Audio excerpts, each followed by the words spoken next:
আমাৰ প্ৰতি দেখুওৱা মৰম শুভকামনা আৰু আশীৰ্বাদৰ বাবে বহুত বহুত ধন্যবাদ জনাইছোঁ। আমাৰ দলৰ ৰাজ্যিক সভাপতি শ্ৰী দিলীপ শইকীয়া ডাঙৰীয়া আৰু আমাৰ কাৰ্যকৰ্তাসকলৰ যি প্ৰচেষ্টা আছিলে সমগ্ৰ নিৰ্বাচনত তেওঁলোকৰ যি কঠোৰ পৰিশ্ৰম আছিলে তাৰ বাবেও মই তেখেতসকলক অন্তৰৰ গভীৰতম কোণৰ পৰা কৃতজ্ঞতা জ্ঞাপন কৰিছোঁ।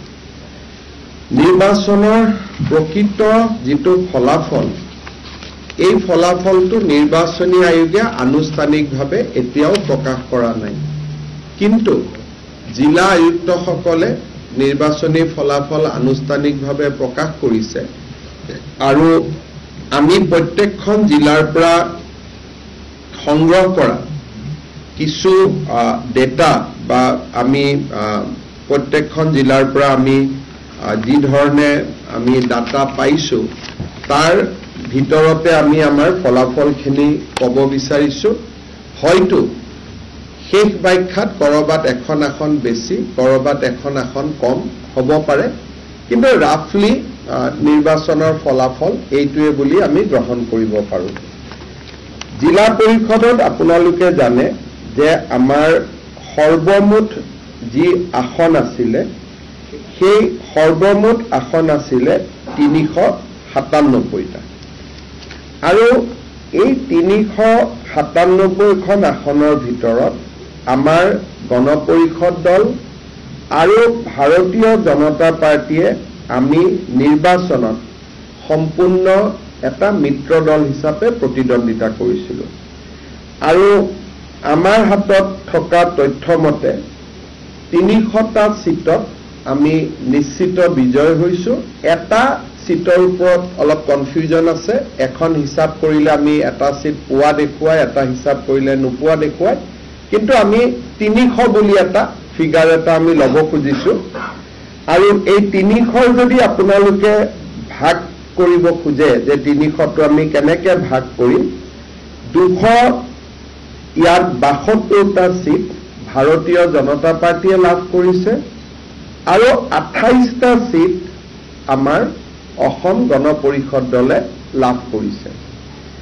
ইয়াৰ ভিতৰত 4টা সিট গোৱালপাৰাত ৰাভা আসন যৌথ মঞ্চই লাভ কৰিছে, কিন্তু তেওঁলোক বিজেপিৰ চিম্বলতে ইলেকশ্যন খেলিছিল। গতিকে আমাৰ হাতত হিচাপতে 300 + 4 304 হ'ব লাগে, কিন্তু ডিচিসকলে 300 বুলি জনাইছে, গতিকে আমি মাজতে ৰাখি থৈ দিছোঁ। এতিয়া সি যি নহওক আমাৰ বিজেপিৰ বিজয়ৰ ভিতৰত ৰাভা আসন যৌথ মঞ্চৰো বিজয়ী প্ৰাৰ্থীসকলৰ নাম সন্নিৱিষ্ট হৈ আছে।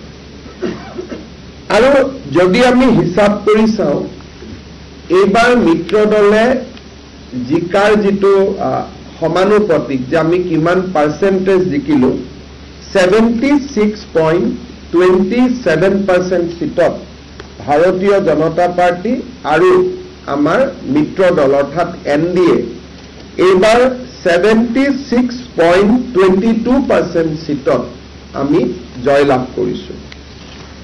আঞ্চলিক পঞ্চায়ত আপোনালোকে জানে যে যথেষ্টখিনি ৰিজাল্ট অকণমান বহুত সিট যিহেতু কম্পাইল কৰিবৰ কাৰণে কিছু অসুবিধা হয়, তথাপিতো আমি এতিয়ালৈকে অহা হিচাপত টোটেল আঞ্চলিক পঞ্চায়তৰ সিট আছিলে 2192টা আৰু 2192টা সিটৰ ভিতৰত ভাৰতীয় জনতা পাৰ্টি আৰু AGP দলে আমি লগ লাগি 1436 সিটত বিজয় 1436।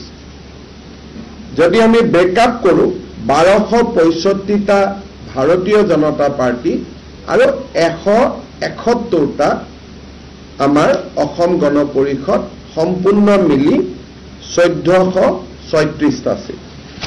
ইয়াৰ ভিতৰত যদি আমি কংগ্ৰেছ দলৰ ফলাফল চাব যাওঁ তেতিয়াহ'লে কংগ্ৰেছ দলে জিলা পৰিষদত আমাৰ হাতত কৰবাত এটা দুটা খেলিমেলি হ'ব পাৰে, কংগ্ৰেছে আমাৰ হাতত পৰা তথ্য মতে 72টা সিটত জিকিছে আৰু 72টা সিট যদি আমি হিসাব কৰো ই মাত্ৰ 18%। আমি 76.22 আৰু কংগ্ৰেছ দল অনলি 18%। আৰু আঞ্চলিক পঞ্চায়ততো যদি আমি হিসাব কৰো তেতিয়াহলে কংগ্ৰেছ দলে আঞ্চলিক পঞ্চায়তত 21% সিট আৰু বিজেপি দলে আমি মিত্ৰ গোষ্ঠীৰ সৈতে লাভ কৰিছো 66%। এতিয়া এই ডেটাটোক যদি আমি যোৱা বছৰৰ পঞ্চায়ত নিৰ্বাচনৰ সৈতে অকণমান সামঞ্জস্য ৰাখিব খোজো যোৱাবাৰ বিজেপি আৰু এজিপি দলে যদি আমি একেবাৰে এনডিএ হিচাপে ক'ব যাওঁ বিজেপিয়ে অকলে লাভ কৰিছিল 50.48 আৰু এজিপি দলে লাভ কৰিছিল 4.52। যোৱাবাৰ ইলেকশ্যনত বিজেপি আৰু এজিপি দলৰ দুইটাৰ যদি আমি পাৰফৰ্মেন্সটো যোগ কৰি দিওঁ 55% আছিল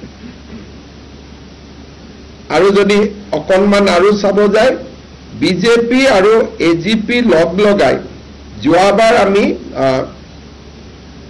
231টা সিট আমি পাইছিলো 231। সো 231টা সিট 300 হলগৈ আৰু 55% 76% হলগৈ।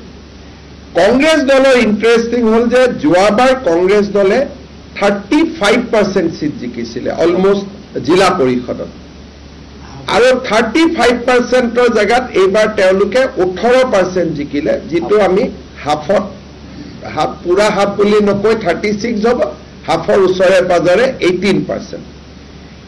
আঞ্চলিক পঞ্চায়তত যোৱাবাৰ আমি লাভ কৰিছিলো দুইটা দলে লগ লাগি ৰাফলি 52%। এইবাৰ আমি লাভ কৰিছো 66%। আৰু যোৱাবাৰ আঞ্চলিক পঞ্চায়তত কংগ্ৰেছ দলৰ পাৰ্চেন্টেজ আছিলে 35 আৰু এইবাৰ তেওঁলোকৰ নামি আহি হল 21। তাৰমানে যদি বিশ্লেষণত চাই কংগ্ৰেছ দলে এই নিৰ্বাচনত তেওঁলোকৰ আগৰ বাৰৰ পঞ্চায়ত নিৰ্বাচনৰ তুলনাত আধা হল 100% তেওঁলোকৰ কমি আহিলে আগত যদি 50 আছিলে 25 হল তেওঁলোক আধা হল আৰু প্ৰথমবাৰৰ বাবে আমি পঞ্চায়ত ইলেকশ্যনত জিলা পৰিষদত 75%তকৈ ওপৰত যাব পাৰিলো।